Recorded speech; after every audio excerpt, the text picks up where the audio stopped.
¿Qué tal? ¿Cómo están? Bienvenidos a nuestro canal de López y Enríquez, abogados y consultores. Me da mucha alegría que nos encontremos para hablar de una temática que sé que es tan interesante y que traerá grandes beneficios a todos los negocios que nosotros hacemos con los países hermanos de Honduras y de Guatemala.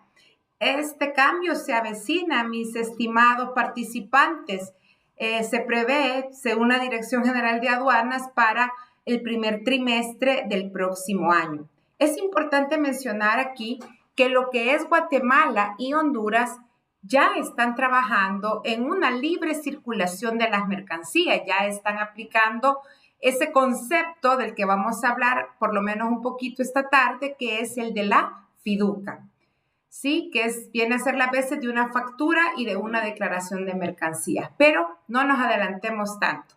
Vamos a hablar un poco acerca de esta libre circulación, esta unión aduanera, en qué consiste. Vamos a decir unas cuantas ideas claves. Para ser exacto, yo he puesto 3. Y recordemos que esta unión aduanera viene desde hace mucho tiempo hablándose, y de hecho hoy revisando los antecedentes, yo veía que el antecedente está desde 1960. Se las voy a ampliar esta lámina. Mire aquí, y es con el Tratado de Integración Económica Centroamericana. Desde el Tratado de Integración Económica Centroamericana en 1960 se inició con este esfuerzo y luego pasó por diferentes años con el protocolo, que ya eso es un poco después, en 1983, luego en el 2006 tenemos un convenio y luego tenemos también en el 2007 el convenio marco para el establecimiento de la Unión Aduanera Centroamericana. Como ustedes pueden ver, son más de 40, 50, casi 60 años en donde se ha venido con esta lucha, y realmente hoy se ve un poco más cerca lo que sería esta unión aduanera. Pero quiero comentarles un poco acerca de las etapas de integración, porque son varias, y aquí en este diagrama ustedes las van a poder observar. Una es la de la zona de libre comercio. Ya una etapa más avanzada es de la que hablaremos hoy un poquito, que es la unión aduanera, y ya luego pues ya un mercado común, una unión monetaria y finalmente una unión económica. Veamos algunas características de lo que es una zona de libre comercio, y voy a ampliarte la información que traigo aquí. Pues en este caso, en la zona de libre comercio, lo que se da es un acuerdo entre 2 o más países para eliminar aranceles y barreras al comercio de bienes entre ellos. Ok, me refiero que se estarían eliminando en estos casos los derechos arancelarios a la importación y además pues algunas barreras a ese comercio de bienes entre los países o los estados, parte en este caso del TIEC, el Tratado de Integración Económica Centroamericano, y para ser más específicos, entre lo que son la República de El Salvador con Guatemala y El Salvador con Honduras. Ya Guatemala y Honduras ya nos llevan una ventaja, que ya tienen algún tiempo de estarlo haciendo. Y para ser también aún más puntuales, esto se va a iniciar en lo que es la aduana del Amatillo. Ahora bien, en esta zona de libre comercio, si bien es cierto, se eliminan lo que son los derechos arancelarios a la importación y algunas barreras con el tema de permisología, cada país mantiene sus propias políticas comerciales y además mantiene aranceles frente a terceros países que no son parte de esa unión aduanera. Por ejemplo, podría ser con un país suramericano, con un país europeo, etc. En el caso del Tratado de Integración Centroamericana, este tipo de acuerdos se han aplicado para productos originarios de los países miembros. Entonces, puntualicemos cuáles son esas características claves en la zona de libre comercio para que luego hagamos la comparación, lo que sería con la unión aduanera. Bueno, eliminación de aranceles internos entre los estados parte, o países miembros, la independencia comercial externa. Cada país puede negociar de forma autónoma sus tratados, no solo sus tratados, sino que sus aranceles con países externos. Y además, no hay una frontera común externa. No hay un control aduanero unificado frente a terceros países. Es decir, en estos casos, si viene mercancía de Estados Unidos a El Salvador, no hay un punto común de ingreso, que podría ser que ingrese por Guatemala o por Honduras y ya luego venga aquí y allá recauden lo que sería un DAI o un IVA si es que se trata de una mercancía no originaria, o que venga una mercancía de Canadá y allá por Honduras ingrese y allá recauden lo que sería el DAI y el IVA. No. Ok, eso no existe, tiene que venir aquí, al país, porque nosotros nos encontramos en una zona de libre comercio.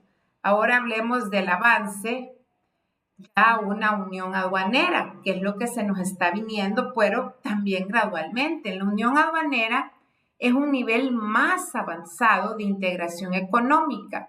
Las características claves aquí son: nuevamente, hay eliminación de aranceles internos, igual que en la otra, en la zona de libre comercio. Por eso nosotros operamos con FAUCA, el formulario aduanero único centroamericano para aquellas mercancías originarias de los estados partes de Centroamérica, y pues ahí hay un beneficio de que no se pagan estos derechos arancelarios. También habría aquí en este caso ya una libre circulación de las mercancías, un arancel externo común, es decir, que todos los países miembros aplican el mismo arancel para bienes provenientes de países que no son miembros, y una frontera aduanera común.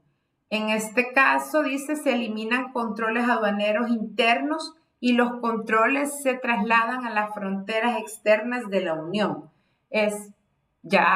No es que de una sola vez vamos a ingresar con todas estas características, puesto que todavía hace falta, ¿no? Pero sí con este número 1, con este número 2, que son libre circulación de las mercancías en el territorio de los estados parte. ¿Cómo va a pasar eso? Bueno, ya las aduanas prácticamente se van a convertir en aduanas de paso cuando se trate de el traslado de mercancías de Honduras o de Guatemala hacia El Salvador. Quiero que grabemos conceptos fundamentales y que van a tener gran relevancia en los próximos meses. Uno es el de la libre circulación de las mercancías, y este es el régimen del que gozan las mercancías comunitarias, es decir, de los estados que están en esta zona de libre comercio, en este caso Honduras, El Salvador y Guatemala. Entonces dice que este es un régimen del que gozan las mercancías comunitarias de acuerdo a las regulaciones establecidas en las normas de la Unión Aduanera. Y la mercancía comunitaria es el bien que se ha obtenido, recolectado, producido, elaborado o transformado en el territorio aduanero único, así como los bienes muebles procedentes de terceros países que hubieran sido nacionalizados en cualquiera de los países de la Unión Aduanera. Mira, aquí hay dos conceptos. Uno es un bien obtenido. Por ejemplo, usted obtiene un mineral como la sal de las costas de los países, que en este caso sería cualquiera de los tres. Pero también habló de recolectado. Ok, podemos hacer una recolección de frutos y en ese caso es totalmente originario o producido, elaborado o transformado en el territorio aduanero único, en cualquiera de los tres países. Entonces es mercancía comunitaria. Pero también habló de bienes muebles, maquinarias, equipos que vienen de terceros países, pero ya se nacionalizaron en los países donde se va a dar esta unión aduanera. Pongamos un ejemplo, que en este caso, Guatemala nacionalizó mercancías provenientes de Canadá. Ya eso se puede mover con una libre circulación en los 3 estados, parte de esta unión aduanera, que es El Salvador, Honduras y Guatemala. Entonces, estos ya son conceptos que se van a volver relevantes. Y si hacemos un repaso, tenemos ya la clave número 1 es la diferencia, ¿verdad? Que tenemos en primer lugar, cuál es la zona de libre comercio. Luego tenemos lo de la unión aduanera, en donde encontramos estos conceptos claves. Y finalmente también quiero traer a colación esta otra idea, que son los conceptos fundamentales para esta unión aduanera. Y es que ya no vamos a hablar, mis estimados compañeros, ni de exportación ni de importación, sino que vamos a hablar de transferencia de mercancías y vamos a hablar de adquisición de mercancías. ¿Cuál es la transferencia? Bueno, es el acto, dice aquí, en el que un agente económico otorga a otro el dominio o propiedad de la mercancía comunitaria. ¿Cuál es la mercancía comunitaria, mis estimados? La producida, la recolectada, la obtenida en alguno de los estados parte o aquellos equipos, maquinarias que han sido nacionalizados y que provenían de un tercer país. Entonces, ya no hablamos de exportación, vamos a hablar de transferencia de mercancías. Y tampoco hablamos de de importación, sino que vamos a hablar de adquisición de mercancías. Y en este caso dice que es el acto en el que un adquirente, en otro tiempo sería el importador, obtiene de un agente económico el dominio o propiedad de mercancías comunitarias. Mira, gran cambio. Ya no se habla de un exportador, sino de un agente económico o una transferencia de mercancías, ¿sí? Entre alguien que se las está transfiriendo a un adquirente. Y ya no hay exportación, sino transferencia de mercancías, ni importación, sino que adquisición de mercancías. Y como podrás suponer, tampoco hay una declaración de importación o DUCA, sino que en este caso se llamará el nuevo instrumento la FIDUCA. La FIDUCA. Muy bien, si tú quieres saber más, síguenos en nuestro canal o también en nuestras redes sociales. López Enríquez, abogados y consultores. Y no te olvides de darle like y de recomendarnos. Hasta la próxima.